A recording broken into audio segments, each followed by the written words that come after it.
So, afternoon, James. I am absolutely delighted to be joined in conversation by yourself, Private James Baker, and you have been with us since January as part of our military assistance, James.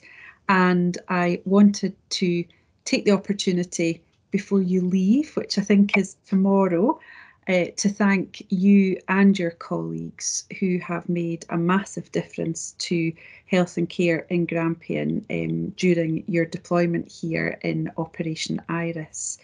So I know that we've got a few sound issues and I hope that we are going to manage to get over them and just have a conversation to help people understand a bit more about you, your role, and what your experience has been since you came to work with us. And you're in Rosewell at the moment working, which is a new innovation from Aberdeen City Health and Social Care Partnership, and a really great example of integration. So James, can you tell us a bit more about you as James, and a bit more about the career of a private? And I think it would be safe to say you should assume that most people know nothing about the career structure in the military. So if you can keep it simple for me, that would be great. Of course I can. So my name's Private James Baker. I'm a combat medical technician with the Royal Army Medical Corp. I'm based down in One Armoured Medical Regiment, which is all the way down the south of England. I'm 19 years old. I'm freshly qualified. So I'm one of the younger ones that you'll find up here in Scotland at the moment. Career-wise, again, as I said, I'm newly qualified. So this is the first major thing that I've done. What else is there? Rank structure, that's it. So rank structure, as a private, I am the lowest rank you'll find within the Army, other than the recruits that are still going through their initial training. And with us, we've got other privates, we've got Lance Corporals, which is the next rank up. So when they're starting to develop some sort of seniority, getting some more responsibilities under their belt. And then we've got it all the way up through until our warrant officer, Ro. She's been absolutely amazing. Feeding back to you guys, giving your feedback back to us. And thank you for having us up here. No, it has been our pleasure. And do you know, James, how many colleagues actually came to give us military assistance? I can't remember the total number. So it's waved about a bit, where some people have had to go back because they've got other responsibilities, and we've had a couple more people join us up here. So I believe the numbers at the moment are sat mid-30s. Okay. And yeah, it's changed a lot since we've been here. However, to have 30 colleagues join us has just been such a boost at a time when people have been really tired and the system has remained really pressured. So 19 and at the early stages of your career, and I'm keen to know what you thought the experience of a combat technician was going to be, and what on earth you thought when you heard you were being deployed to Scotland. What went through your mind, James? So obviously, as a combat medical technician, when you first sign up, you get a list of what jobs there are, and when you look at combat medical technicians, a lot of it is supporting other soldiers out on deployment, whether that's from frontline work to working in hospitals. When I found out I was coming up here, I was a bit surprised because I only had 12 hours notice before I came up here. Luckily, I was already packed because I was due to be going somewhere else. Okay. That got cancelled last minute. But I was happy to come up here. It's the first proper thing that I've done so far. So I'm happy that I did get the chance to come up here. Great. And as I say, we are very grateful for that. So home is the south of England. So what's it been like for you staying up here? Can you just explain to people who are not working with a member of the military just now, where are you staying, and what's that been like away from home? It's been cold. It's been cold. I agree. It's been cold. But no, it's been all right. We've been put up in a hotel just south of Aberdeen, so it's been all right. I believe the Scottish government have been paying for our meals and our stay at the hotel, so it's been amazing. The travelling, as much as it's very early in the morning, we're more than happy to do it. Get the day started. So I think that's so the way you've answered that, James, is something I've seen. I've spoken to a number of military colleagues over the years, and what astonishes me, and I'm sure it can't be like this all the time, but what astonishes me is your positivity and your confidence going into new environments.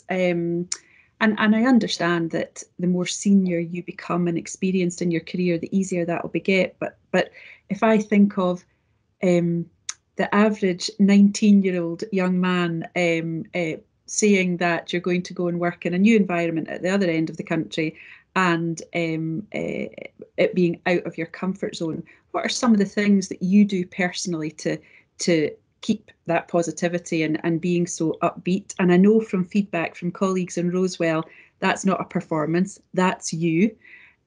So what is it that you personally think about, and is there anything from the military education that you've had that's helped you with that?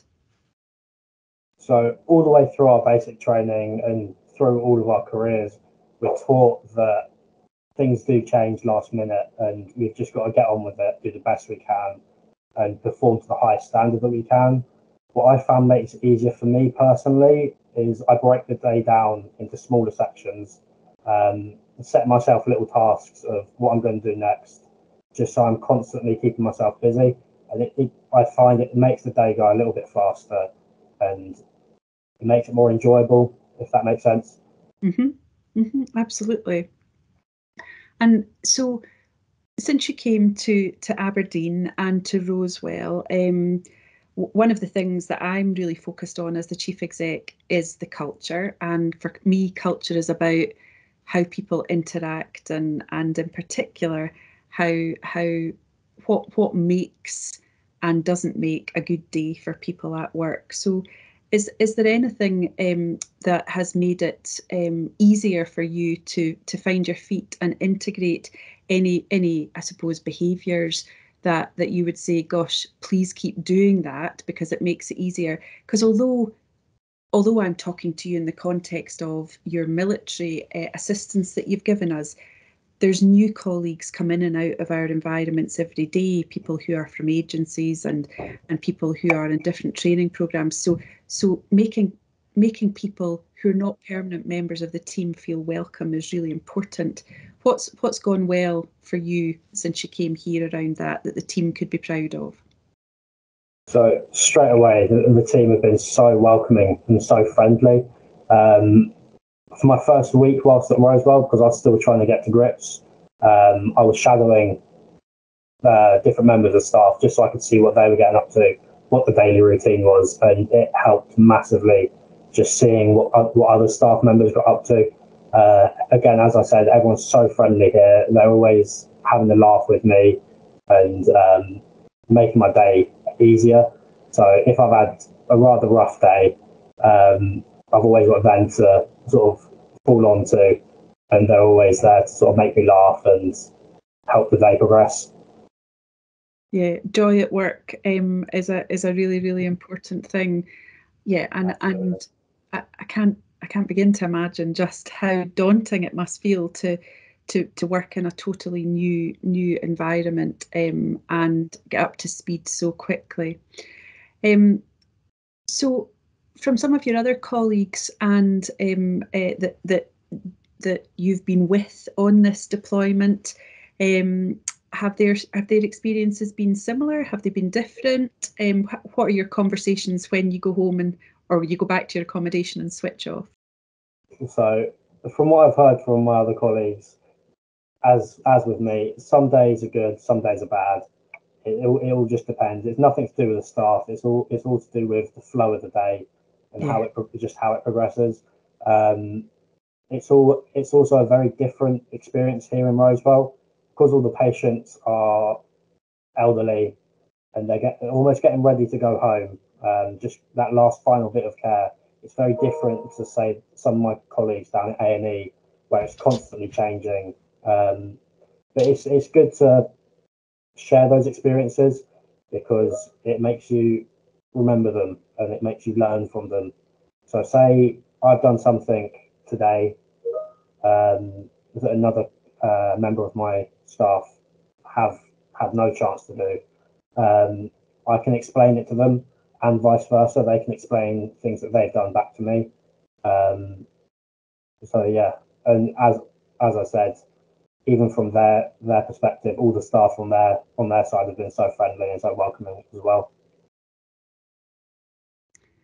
James, one of the things I'd mentioned to you just before we started the call was around the opportunity for learning, and I mentioned to you 2 colleagues from the military that were with us in Wave 1, which, goodness me, feels like a very long time ago, nearly 2 years ago, Charlotte and Sophie.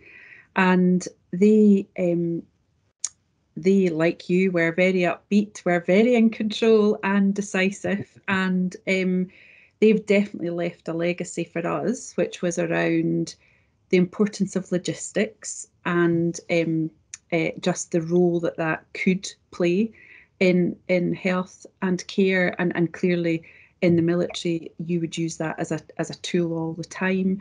And the other thing is around they were shocked and stunned when we didn't have an operation name for managing the pandemic, and subsequently we've had Operation Rainbow, Operation Snowdrop, and we're now in Operation Iris.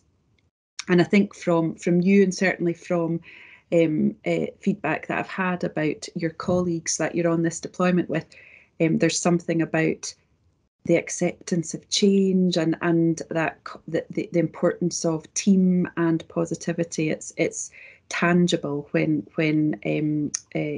for the people that are working around you, which is great. As you're at the beginning of your career and you've had such a different exposure, is there anything you're particularly proud of, the difference that you've made either with a family or in the work that you've done, that you're going to take away as learning as you move forward in your career?